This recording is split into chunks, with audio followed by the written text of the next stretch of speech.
So thanks y'all for coming to Austin Audio Fiction, an introduction to local Austin fiction podcasts. First, I wanted to thank Becky and Joe for letting us do this. I emailed them out of the blue. They didn't know who I was or what I was even talking about, and they decided to, let us have this event and talk about this medium that is sort of new and emerging, and I don't think many people know of all that it has to offer. Some people have heard of it a little bit, but not everything. And Austin, as a burgeoning creative community, we have a lot of creators. I've been able to find 3 to bring here with me. I told them I would be able to, having not asked them yet, so I was lucky enough to get that to happen. So what we're going to do is we're just going to introduce our shows, talk about what they are, play a little clip from each of them, and then say why we chose to do it in an audio format rather than, in the lovely print format that is surrounding us here. So I guess I'll start. My name is Anthony Olivieri. You sometimes may see that stylized as A.R. Olivieri. And I make like microfiction podcasts. So all my episodes are between 3 to 5 minutes long. I've made 4 shows so far. This is my 4th show. The show I wanted to talk about today is a show that's going on all year long. So every week there's going to be a new episode. It's about a high school junior who is granted immortality, but there's a curse along with it. And she has to kill someone every full moon in order to survive. So the question becomes, who do you kill, right? You can kill anyone. It's just you have to kill someone. And so it becomes a moral question of who to kill. And season 1 is about her journey from starting these random dreams to killing her first person. And that's how the first season will end. So I'm going to play a little clip from that now. Hopefully it works. Yeah, because if mine doesn't work, then no one's going to work. That's fine. We'll just act it out right here. You have scripts. We could act it out. Yeah, no, we got this. That'll be great. Yeah. But so again, since my episodes are only 3 to 5 minutes long, I figured I'd just play you the first episode. Okay. Let's see if this works. Thinks it's my master bedroom, but it's not.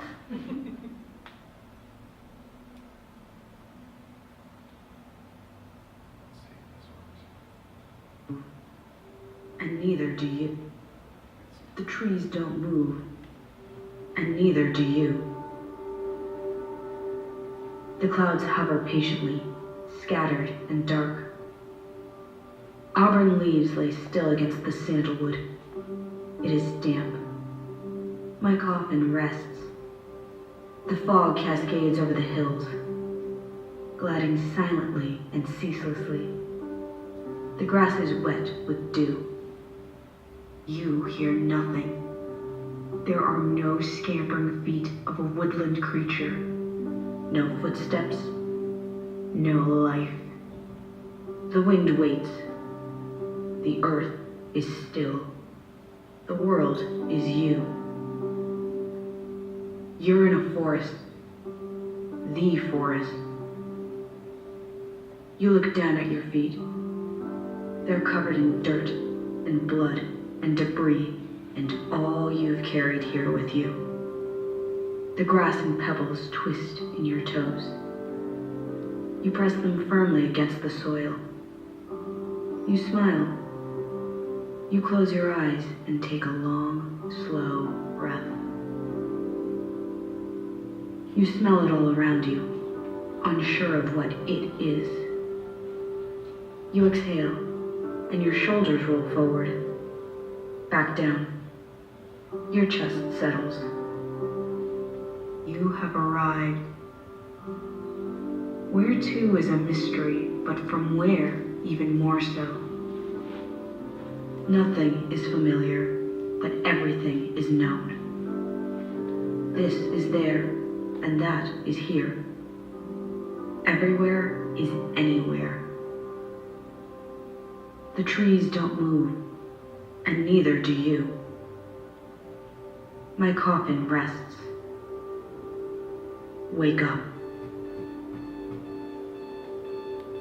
Wake up.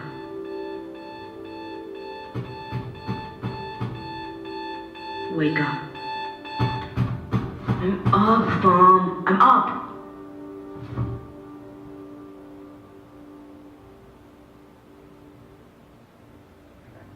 And so that's the first episode. That's her having.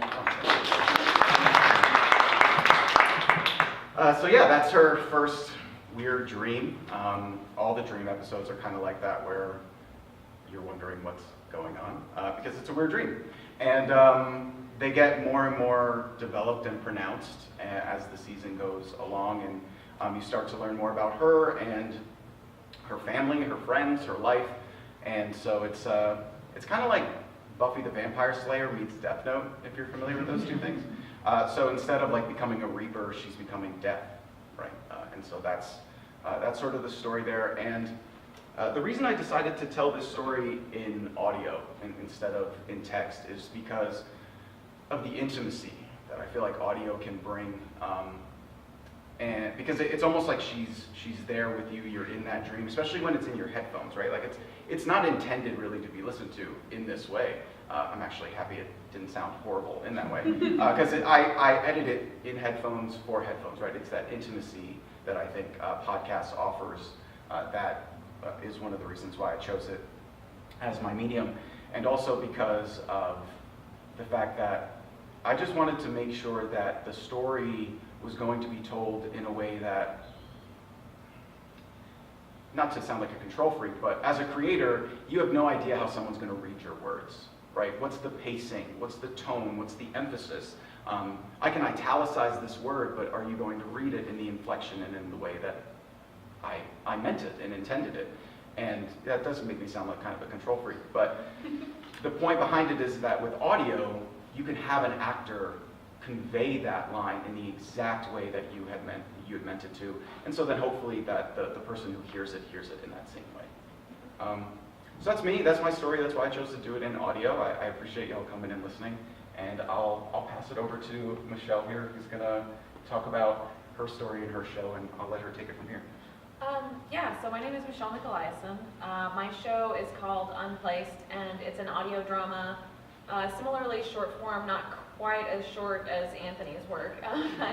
Not all of us can get a good story that short. The first season I think is about 90 minutes, a little more, a little less than that, and it's 8 episodes. But it's about a woman who wakes up one day to find that no one can see her or hear her, and that everyone is forgetting about her. And then, like, as she starts to try and figure out what's happening and why this is happening to her and what it means for her and like how she's going to live her life, she discovers that like she is not necessarily the only thing that other people can't see that's still there. Is this a good spot for the trailer? Sure. Yeah, this is the trailer, which also was made for headphones, so here's hoping it doesn't sound horrible. Fingers crossed. The subtitle is Loneliness and Weird Shit. Yeah.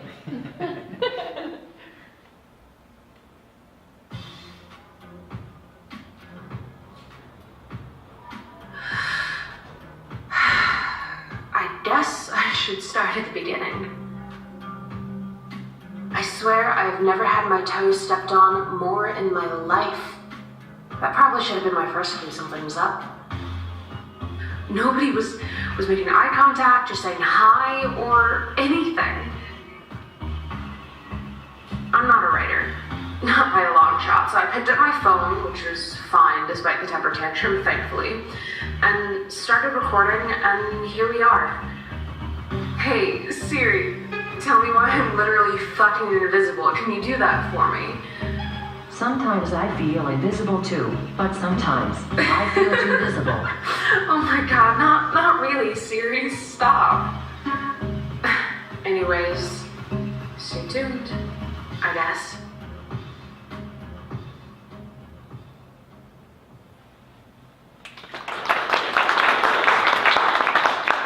That's a proper trailer.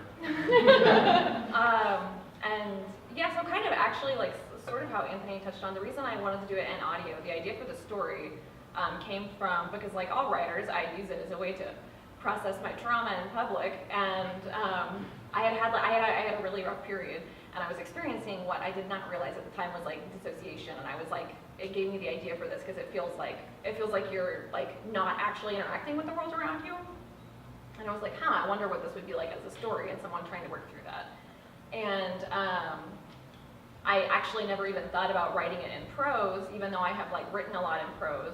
I've been writing like short stories and Tim Sit Lumber stories since I was like 5 or 6, but I wanted to tell the story in a way where like by the very act of listening to the story would cut you off from the outside world. So I was thinking of somebody like with headphones on, because I wanted that to be part of the experience of the story. So my original idea was something closer to Zombies Run, which is like an AR app where it's an audio story, but like you unlock pieces of the story by running. And this was I didn't really have it fleshed out, but I was like, I want this to be something where like, if you want to get the story, like you literally have to be walking around outside like with headphones on, or you won't be able to know it, like you won't be able to get it. But obviously it's like so far outside of my capability. So after looking into this like a very little tiny bit, I was like, I'm just gonna do a podcast. So I wrote it and did a podcast, and I'm working on season 2 right now. I'm trying to think. Was there anything else that you talked about that I should talk about? I don't think so.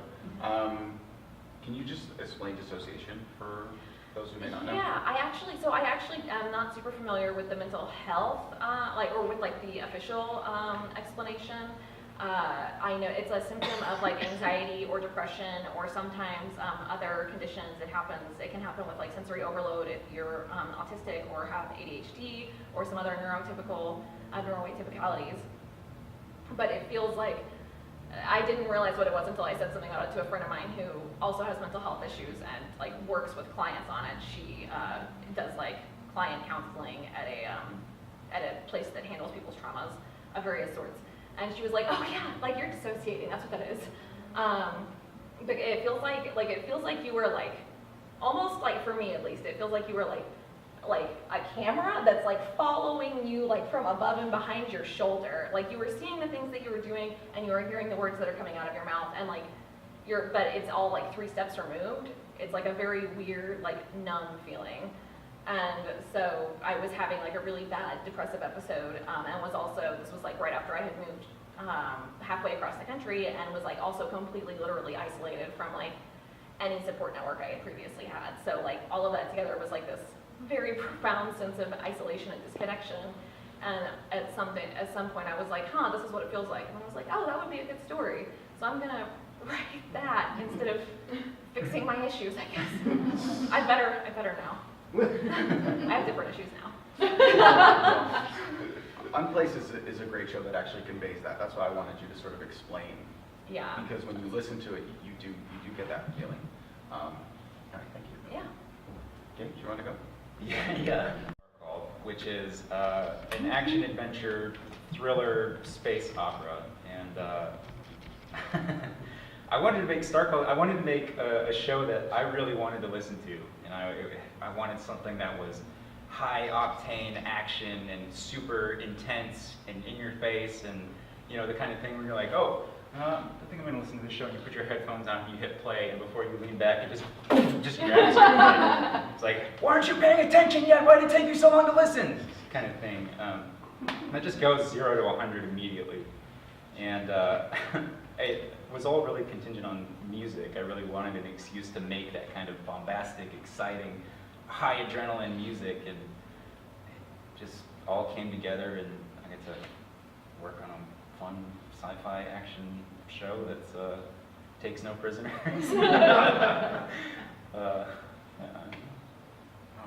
Shall I cue it up? Do you want to give a brief explanation as to like a plot summary? Yeah, that's a good idea. Thanks. So it's set in the ambiguously far future, and it's kind of this. You have a galactic force that is low-key occupying a planet. Lots of, we have to figure out our trade disruptions, and we have the high politics of the intergalactic stuff, but really it's focused in on the smaller characters who get caught up in the cog of the intergalactic political machine. It follows an ensemble of a combination of alien soldiers and a variety of alien criminals, and the end goal is to have one of those shows like a Firefly or a Farscape or a Star Trek or a Star Wars, where you have this ragtag group of friends this found family. And it's like, oh man, wouldn't it be fun to have like a cool swashbuckling kind of show? Wouldn't it be even cooler to have that, but rewind it like 5 years, and let's see these characters grow and fall and rise and deal with these challenges that bring them to that end point, that makes it really gratifying at the end. And so we're here at the beginning of this journey of just this constant descent into mania. And you just have to listen to it. It'll make sense. It's really good. I thought that was a good sales pitch. Thanks. I've been working on it. I've been perfecting it all day. It's very hard. It's very good. I felt like it grabbed me and punched me in the face. Acting Chief Science Officer Ilona Zorin runs down the primary corridor of the Berenian. She sprints down the cargo ramp and catches up with Flight Officer Dredgen and the Trevorian soldier, Corbin. She skids to a stop. Oh, drop! They're surrounded by a platoon of Holkari troopers. The two Rider drones hover behind her. I don't think they expected to find us here. I am detecting Holkari movements across the city. Atmospheric interference is inhibiting station connection. 13 is the channel 8 Neuroverse Chief Zone. Town, confirm. Never confirm. Orders, Colonial. Stand by.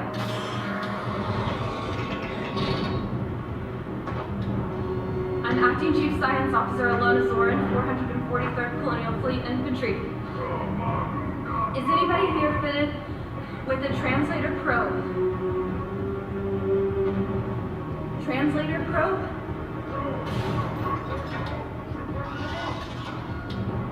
Your leader.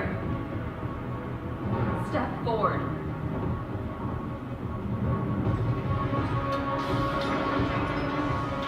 That's far enough. Here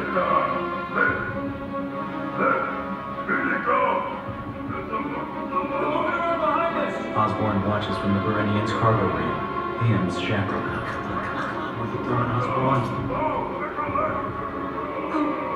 Dredgen rotates back, covering the team's rear with his pulse rifle.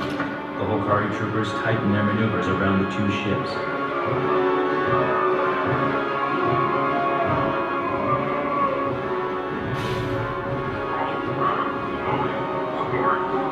Roger, get above the storm and bypass the distress beacons at the station, now! At the edge of the charted universe, Starcalled follows the dangerous lives of Lieutenant Serenus Kron He's dangerous. That makes him our enemy. and Dr. Ilona Zorin, Could start a war with the Holkari Empire. two young officers in the 443rd Colonial Fleet Infantry, as they unravel a galactic conspiracy under the ever-looming specter of war. Academy didn't just train you to fight and kill.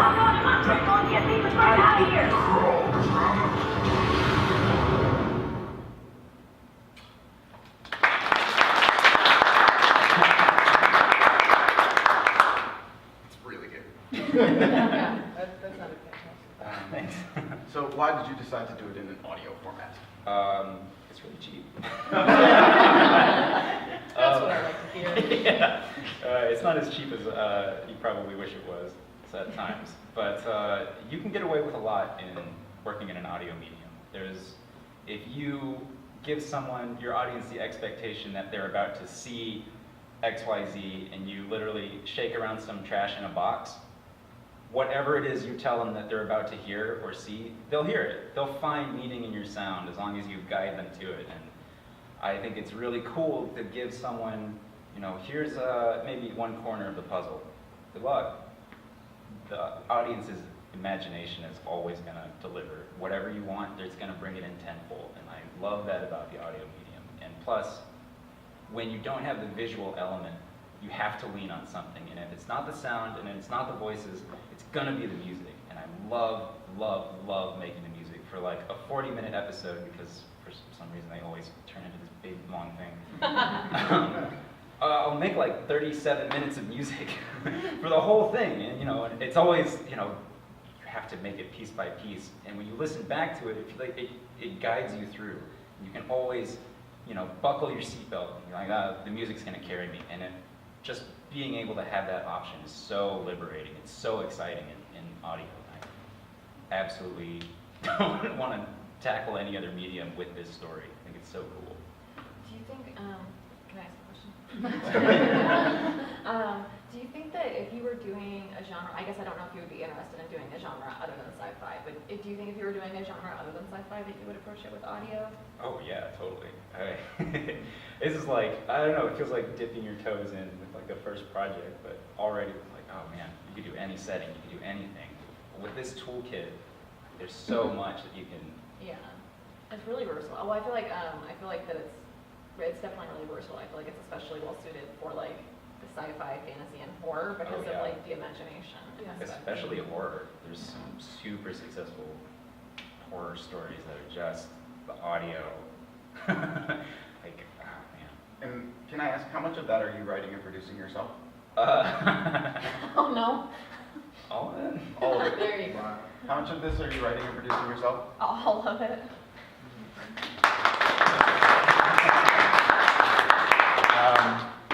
How much do you do? Some of it. The truth. No, I do all of it as well, and I think that's why I wanted to ask because hey, I knew that, spoiler, but also because a lot of times people think that podcasts are a sort of simplified path towards something, and in a way, I think it can be, but in another, if you're a writer and you want to create a story and you want to do it in a podcast, you may not end up just being a writer, which is cool because I've learned a lot. I don't want to speak for y'all, but I'm sure they have as well, just through necessity, like force of need, and so it's kind of cool if you're considering ever doing it. But. Yeah, so I love that you brought up that point about, I don't know if anybody else noticed, but when he played the first trailer, every single one of you were doing the same thing. All of you put your head down and you closed your eyes and you listened to what was happening, and breathing slowed down, and everybody was having this experience that's different. You don't watch a movie like that. You don't read a book like that. It puts you in a different space. It doesn't overstimulate you with a bunch of action scenes and flashy graphics. It makes you use your brain, but it's also kind of calming. You really get inside the story, and I think that's something that people don't always appreciate. This isn't just well, I can't make a movie, so I guess I'll make a podcast. Right. It's a completely different experience, and obviously people who love them know and feel that, and I think that's really interesting. And you cringed when she said action scenes and things, but I think it's the imagination, right? That construct those. Yeah. Which is different, right? Someone can show you this is the story you're supposed to see, but with a podcast, they're like, here, experience this with me. I'm so glad you said that too. Like in Great and Terrible, I don't describe, and I purposely have the main character talk about how she'll never describe what she looks like, because what is the point of that, right? Like, would you relate to someone more because of that? So, and I love that in audio, right? Like, I have no idea how people will imagine this character, and every single person will imagine them differently. And that's just, I don't know, I think that's really cool. What you have in your own head is far more interesting than any detail that we could personally put down. Especially horror is a really great genre to speak about for that. When you build something up just enough for you guys to fill in the rest of the details, it's more intimately terrifying to you. And you're able to do that not just with horror, but all other genres in an audio drama. So I like that. And how many times when somebody makes a movie from a book, when they cast someone, you get really disappointed because it's not what you envisioned, right? Like with podcasting, they can make TV shows and things from it, but you're always going to have that first intimate relationship with that voice, right? Like that voice will always cue that person in your brain. Yeah, absolutely. Did you want to jump into Splintered Caravan? Chat some more? Yeah, sure. My name's Amanda Hufford. I'm not the writer of Splintered Caravan. He couldn't be here with us today. His name is Chris Garrett. He is a brilliant writer. He is local here, and he has a history of writing comic books, very good comic books. I recommend you check him out. But he branched into audio dramas, specifically for this story because he wanted to kind of explore character relationships in a different way, and kind of that intimacy that we've been talking about. Splintered Caravan, for anybody who hasn't listened to it, is a cyberpunk audio drama. If you're interested in Shadowrun or Blade Runner, those kinds of things, it's set in that world. But something that I really love about Splintered Caravan and being on Splintered Caravan is that it's not so much about the plot. Obviously there's a plot, it has a story arc, but it's much more about the characters and their relationships. And this isn't a hero story. It's also not a villain story. It's just about how humans can make choices, and at any given point in time, those choices can affect you and the people around you. And, you know, no one's good or bad. You are just trying to make it, you know, in your own way. And I think Chris does such a fantastic job of illustrating that with the characters. So. And what's your role in the show? I play Clippy. This is normally, I guess I could go ahead and do the character voice for y'all. This is what she sounds like. If you listen to the show, you're gonna hear her. So I'm a voice actor, not a writer, but I helped Chris out with the show. I started as just an actor, you know, fell absolutely in love with his story in the audition, was waiting by my phone like hours after the audition, just staring at it like, tell me. And I got the call a couple hours later. Chris was super excited, and since then the entire cast has become just a family, and everybody pitches in more than just what they originally thought they would, you know. So I helped Chris edit the script, and you know, go over all kinds of stuff, and but everybody puts in more than just their regular role. I'm gonna play the trailer. I will play it. It's not, fair warning, it's not indicative of the season 1 plot. It's more to show you kind of what you'll hear and what we can do sound effects wise and music wise, and the voice actors that we have on the show.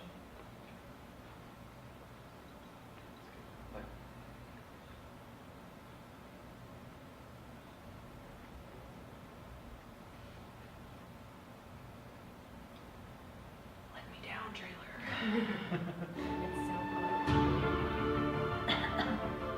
You seem to not think a lot lately. What's that supposed to mean? I find that you are upset. I do not know why. I made our team official. I have helped us the best I can. I'm not mad at you, Lyle. I know, but I find you are also not happy with me either. Okay, hand it here. I should not be gone long. You will be here when I wake up. I do not like to be alone when I am rebooting. I'll be here. We're mercenaries. That means sometimes you take a job you're not particularly thrilled about.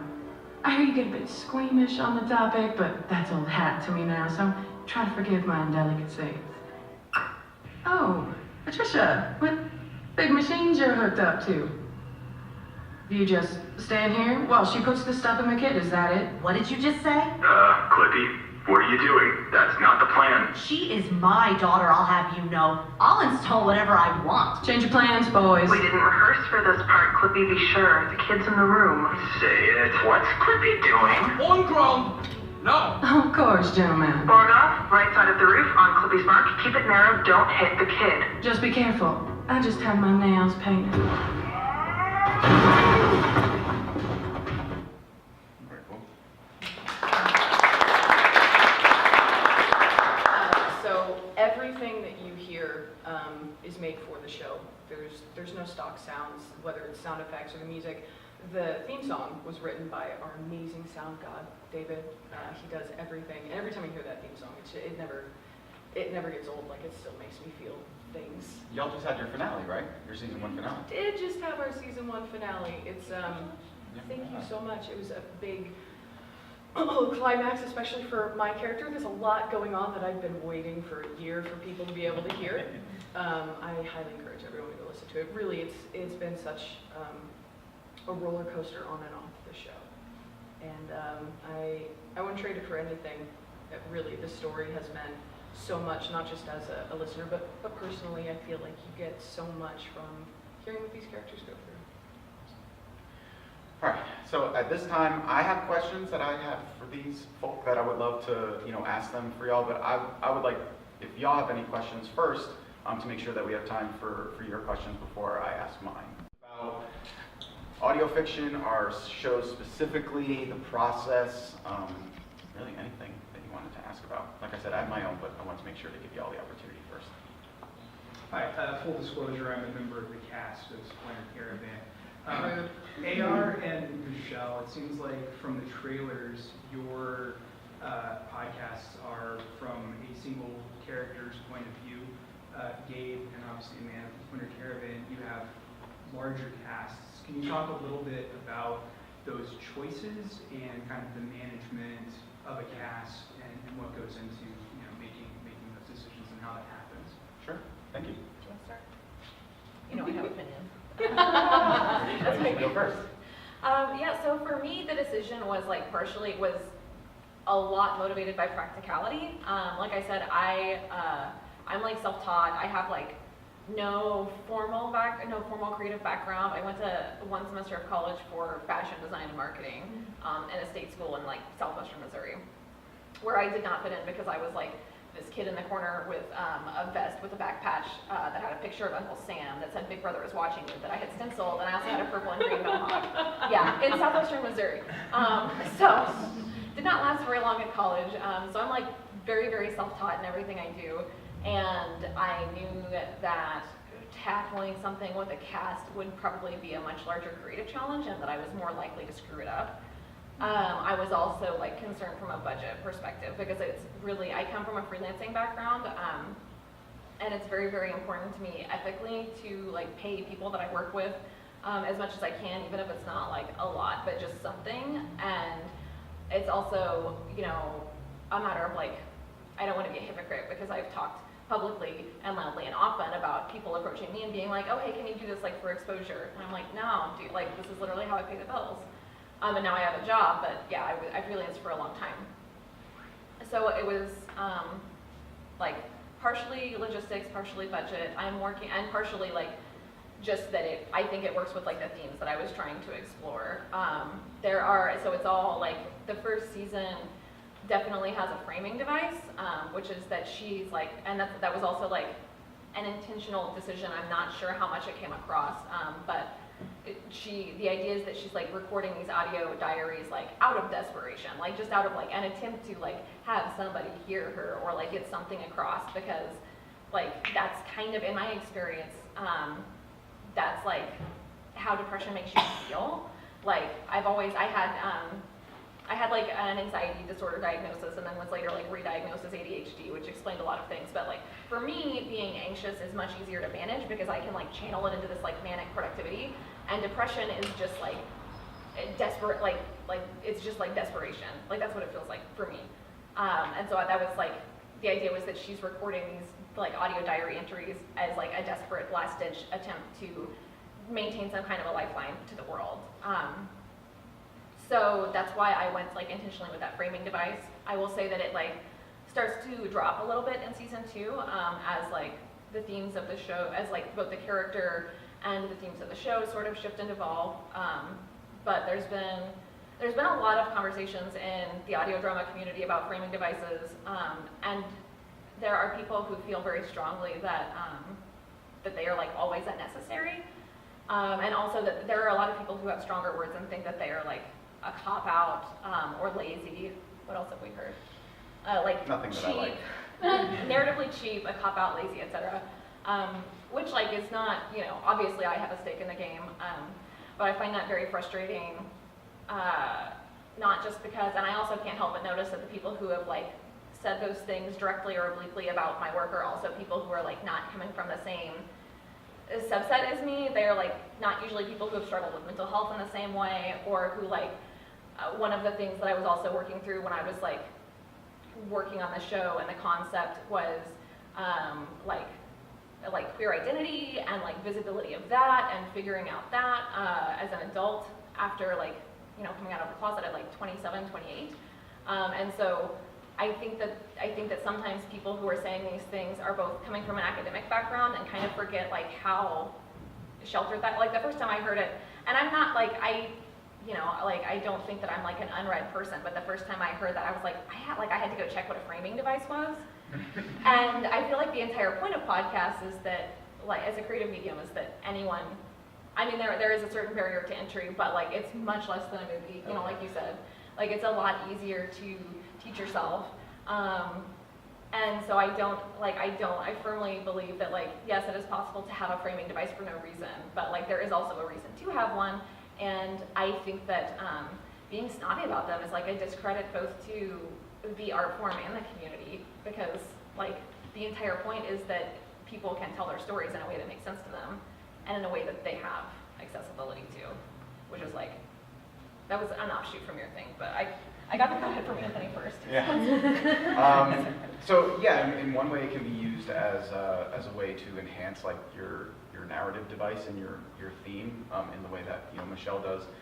For me, I think it's because of my writing methodology. I didn't come from like a script writing or any sort of scene writing background, right? So when I write everything, it's just prose. So it's narrative in a way. So I would have to convert all of everything that I wrote into like cues, audio cues. So I kind of like it then to just be, it may as well just be a person narrating it inside their brain. So for me, that choice just comes down to the way I write the stories, right? And a lot of people ask me why I write this, and I don't have a choice. I know some writers have the ability to approach their writing in a specific way. For me, it's very much involuntary. A lot of people ask me like, well, what's going to happen with this character? I have no idea. Like the writing's going to tell me when I write it. Yeah, which that's the reaction I get all the time. That's terrifying. But again, I sit down and it's like a fugue state almost. I don't know what is happening or what is being said until it's there already. Kind of like what you described as like a camera, where I'm like, oh, I'm typing this and this is the story, and then it's there. So yeah, for me it comes down to like, it was a question of how do I take what I've written and convert it in a way that makes sense. But I'm also really lucky where my actress Leslie Gideon I could listen to her like read the dictionary, so it encourages me to like write these long soliloquies and things like that. Yeah. Did y'all want to talk about like cast, larger cast? Yeah. Did come from like a background of, I would love for you to talk about, if you didn't have, like, I want to know where you came from, because managing like a cast or a production like that as like a first-time creator is wild to me. Yeah. So much respect. That's writing it, scoring it, incredible. producing Like, it. yeah, like the actors had the ambition to do it, and then like also doing it and clearly doing it well is incredible. Please tell us why you're so amazing. I don't know. Who's just scoring this week? The advice that everyone always gives you, they're like, oh, this is your first, you should make something like small and stuff. It's like, yeah, that's a good idea. I'll just do this really small like sci-fi thing, and of course it's like, I need 100 different characters because that's cool. Like I want pieces moving, so I need 1 billion pieces so that I can move them 1,000 at a time.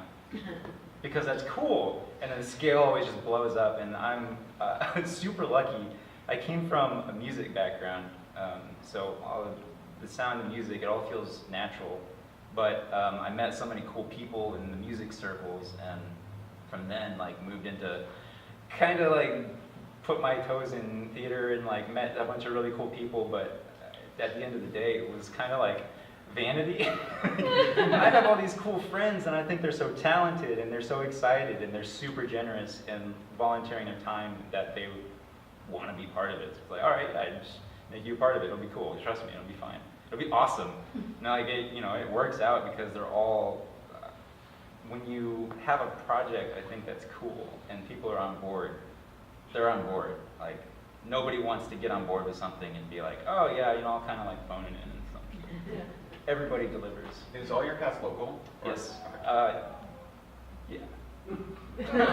Can you speak to what the cast recording is like, both of you? Just because, anytime I have additional actors, they live around the country, so I get like files sent to me, and then I edit them and I cut them to make it sound like they're having a conversation naturally.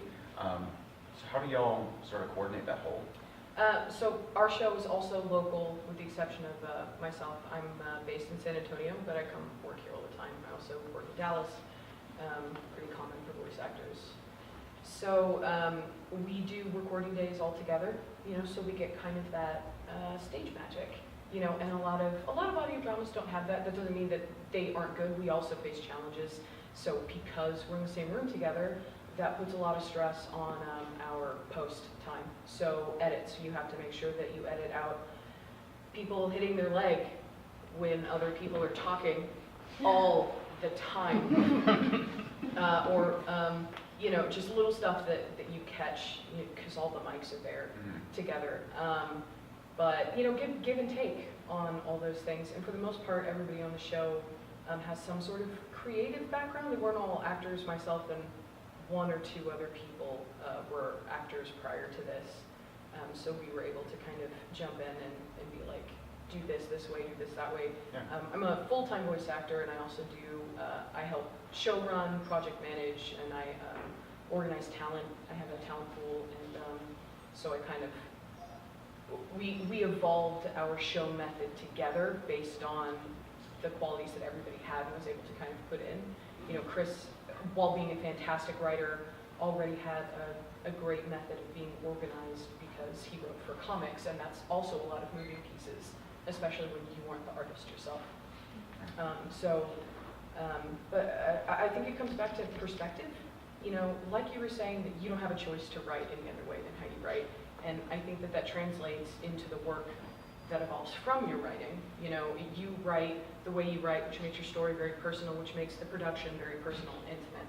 And I think people like you and like Chris, they can't not write these giant million-piece machines that just punch you in the face until you listen. That's just how they work, but I think on any production, you kind of find your creativity. Yeah. I think is there one more hand? No? And then one, okay, he doesn't want to ask a question. Do you want to go? And then. I just had an easy question. I'm not very familiar with podcasts, but listening to them, it seems like you guys put a lot of work into them. It's almost like being on an interactive film or something. So I was just wondering, how long does it take you to do this? And do any of you do it full time, or is this something that you juggle alongside? Definitely juggle it. Yeah. It takes like hundreds of hours. It's a lot of work. I'm full-time freelance, but I'm also, I'm a voice actor. I don't write the show. I do have a production of my own coming up. I'm very excited about it. Super, super top secret. But most people do that alongside their full-time jobs or lots of other creative projects going at the same time, because it takes a lot of hours of dedication from anybody who signs up. As an actor, you know that if you are joining an audio drama or a podcast fiction, that you are signing up usually to do more than just send in lines. And you have to have a passion for that, and most of us do. Yeah, for me, definitely like a side thing, and I also like to have the similar too many pieces problem. So Unplaced is a scripted audio drama. I also have an actual play podcast, and then I'm halfway through the second book in a trilogy, and I'm also working on a tabletop RPG game. And I have another project for the Austin Film Festival competition, and then I had an idea for an anthology podcast last week. So I have a lot, and it does take a lot of work. I was actually kind of surprised because the word count is so drastically different, but because I come from that freelance background, and because I'm just that person that likes to have numbers, I track all of my time related to my freelancing or creative projects, even though I have a full-time job now. And I kept track of how much time I spent on the first season of Unplaced, and like I said, it's about 90 minutes, and I spent as much or more time on that season as I did writing and editing, although the second round of edits was done by an outside person, a 70,000 word novel.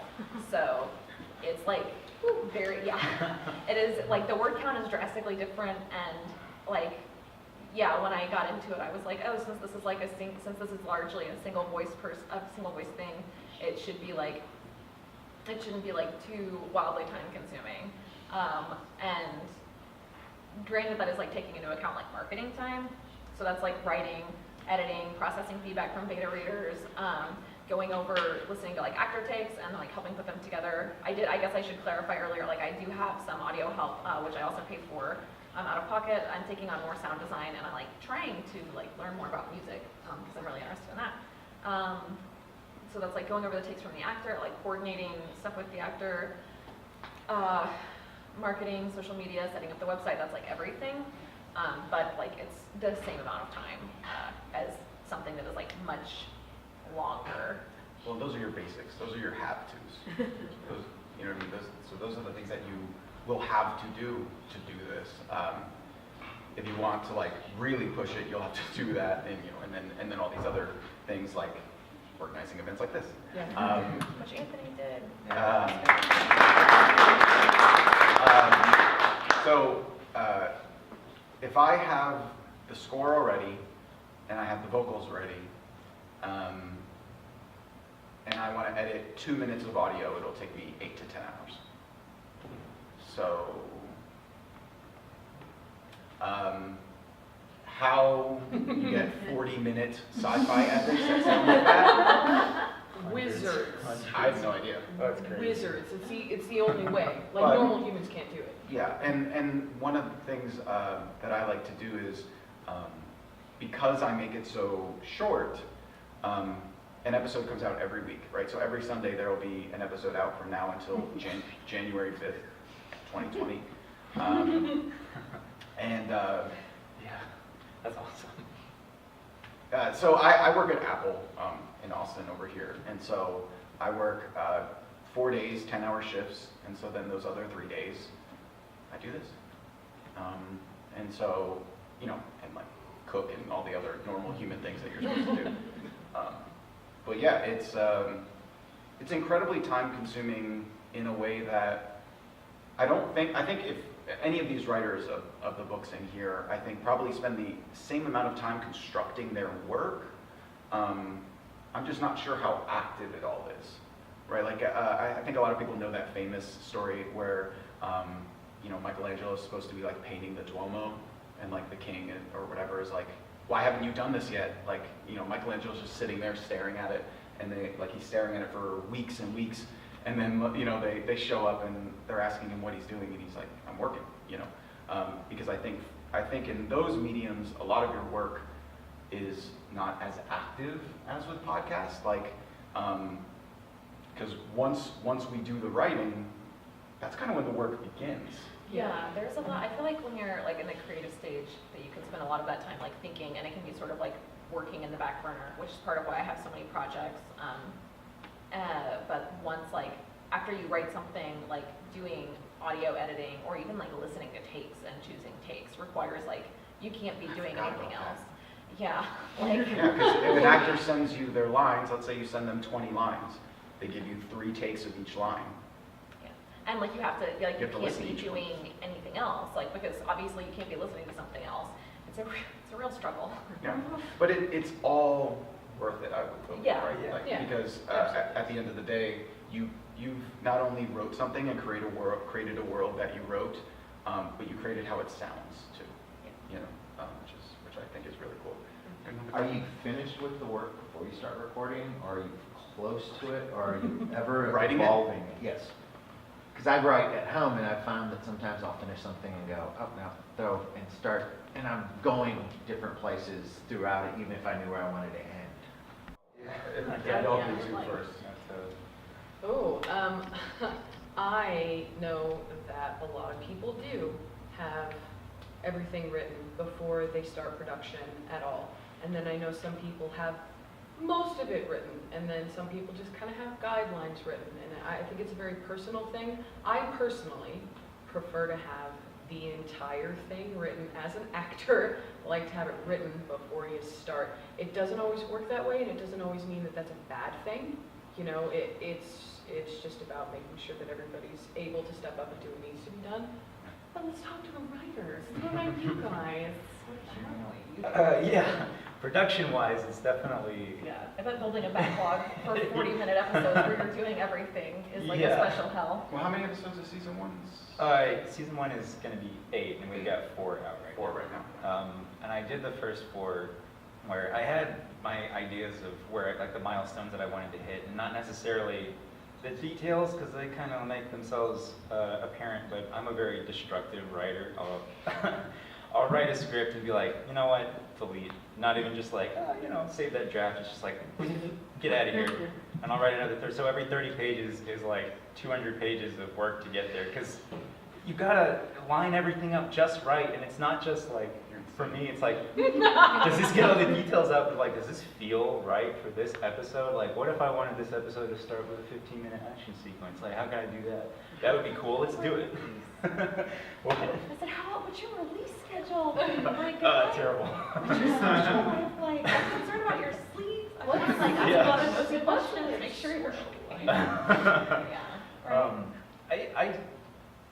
I have a hard time getting it all written before I go because I have to write it and hear the music and hear the sounds at the same time. So I'm writing it and it's like this one sentence is, they turn around and look down a corridor. And it's like, yeah, but that's going to be 20 seconds of this really cool, like, and trust me, like when you're on the mic, you just give me a, no. It's like, trust me, when I hear it, it's going to be sweet. And have you put music in their cans yet when they're recording? Oh, never. You should. I record everyone in isolation, complete vacuum. It's awesome. Dude, try putting, so next time you're doing a scene, a really impactful scene, put either the music that you have scored for the show, if you have it, but if not, just something else that's really impactful to you and you think would fit the scene, put it in their headphones. Just for them, and have them do the scene through that music. I guarantee you, you will have a performance like you've never had before. From an actor. Usually I just roll around on the ground. Like, just imagine that you're feeling like this. I mean, that works too. Tips. Yeah, so I have had some interesting things where my writing style has been evolving some because I'm usually like a pretty hardcore outliner, or I have been in the past, I guess I should say. The first novel, I had like a chapter by chapter outline with 3 to 4 scenes for each chapter, like not necessarily like incredibly detailed, but like a sentence or two for each scene. And then I basically like went through and wrote it for NaNoWriMo. So I wrote that like 70,000 word draft in like 30 days. And Does everyone know what NaNoWriMo is? So NaNoWriMo is, thank you, good point. NaNoWriMo is National Novel Writing Month. And the idea is that like the first draft is the hardest thing to do. It's in November of every year, but there are people, it's like turned into this whole big thing. So people have organized like other events. There's one in the summer, I think it's in June or July. But the idea is that like the first draft is always the hardest thing to do. And this is definitely true for me. So like you just get the first draft done as fast as possible. You're technically, like there are a lot of rules. You can be like stricter or looser. You're technically not even supposed to outline, I think. You're just supposed to start writing. That gives me like heart palpitations, so I don't do that, unlike Anthony. But yeah, so I did like, close to 70,000 words in like 30 days because I had an outline. And for Unplaced Season 1, I also wrote it in about 30 days and had like an outline. And then and I had for that, I actually had a really hard time like finding a voice actor that I wanted. So by the time that we launched the show, so I wrote the first drafts in February, let it sit for 2 weeks, went back and did a first pass of edits, sent it to some beta readers for the ideas that like you send it to them and get feedback. And I felt pretty secure about the overall arc and structure. I had like very specific questions about a couple of specific scenes. So I sent it to them, got feedback, tweaked it based on that, and then started looking for an actor. And it took me like 2 or 3 months to find someone that I really liked. My voice actor's name is Cole Burkhart. They're incredible. And then like I was having a hard time finding like some of the audio help because like I knew that I couldn't do it all myself, especially because I wanted like a custom soundtrack, especially for Season 1. For Season 2, that's going to be changing some, and I knew that that was wildly beyond my capabilities. And I'm very much like one of those people that has to get, like, I need to like publish things because if I sit on them for too long, like the longer I'm working on something, the harder it is for me to put it out there. So I found a voice actor, found someone to like help with the audio stuff, and then we launched in October. And by the time that like we launched, I think we had like the first 4 episodes of an 8-episode season like completely edited and done. For Season 2, it's been a little different because I kind of like was having a hard time with some of the stuff I wanted to explore was a little more complicated than like the themes of Season 1. And so like I had like sort of an overall outline, and I like knew that there were a couple of holes in it, but couldn't figure out how to fill them in. So I was like, whatever, I'll just start writing. and then started writing, and then like got kind of stuck, and then like finished the drafts for the season last weekend or the weekend before, relatively recently. But I actually did not really figure out I didn't figure out some of the stuff until I was like done writing like episode 4. And I was like leaving notes in the rest of the season, like, hey, you gotta like fix this later. So like, we're in this weird spot now where like episode 1 is done, but like completely done, audio work done, everything. But I don't wanna release that until we have a bit of a backlog. Episode 2 is like, the script is done, some of the audio work is done, we put that's on hold while I finish everything else. Episode 3, like the script I need to do some edits on the script, but like that's before the narrative starts to get hairy. And then like episodes 4 through 8 are in like various extremely rough states, and I need to like go back through and edit and like add in foreshadowing for some of the stuff that I figured out that would happen later in the season and all of that. So it's a much messier process than the first one was, because after I do all of that, I still want to like send it to people for feedback and like answer 1 or 2 questions, make sure that the things that I'm trying to get across are coming across clearly, and then do 1 more round of edits. But I know people who do like, I think Chad from Station Blue said that he does like sometimes 30 rounds of edits on like writing on the script, like not audio, on the script, before he puts it out. And for me, I have to edit it. Like I have to have like this specific process, because like I said, like the more time I spend editing on it, like the more, it's like when you look at a word and then eventually it stops looking like a word and you're like, what is content? What is that? Is that even a word? I'm a content marketer. This is my day job. So like that's why I chose that word. I was just gonna say, I don't edit. Yeah. Just Yeah, don't. that's incredible. Like, Just don't do it, because my brain is my own worst enemy.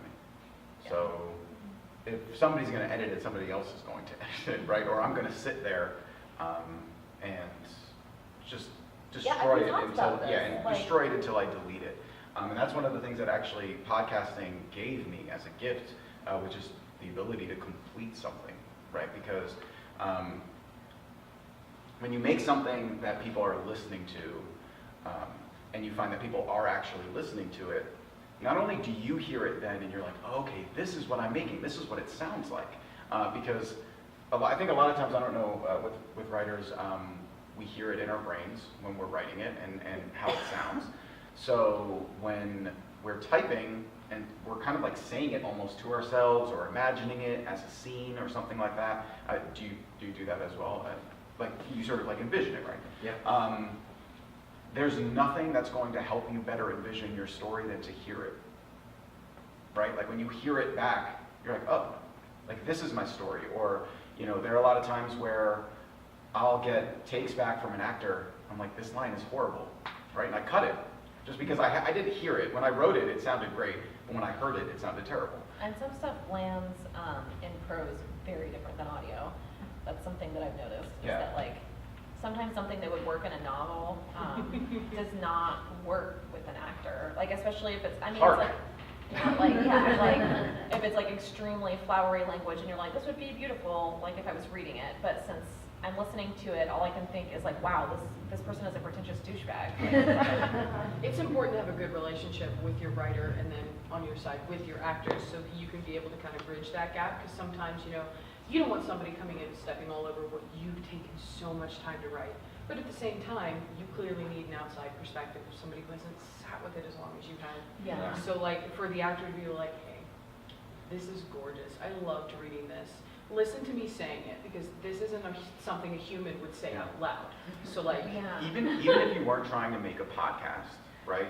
I think the best advice I could ever give somebody struggling to complete something that they're writing is to record themselves reading it. Really? Right? Yeah. Even if you're not intending to make it audio in the end, I just have a feeling that would help you greatly. Yeah, the other thing I was going to say for finishing, outside of like trying to come up with like an editing and revisions process, especially if that's like something you're neurotic about. I think Anthony and I have talked about this before, because we were talking about how like it's like I can listen to takes, like I try to listen to takes and pick takes like with one listen through, because if I listen through more than once, then like all I can hear is flaws in my writing, not in the actor's delivery.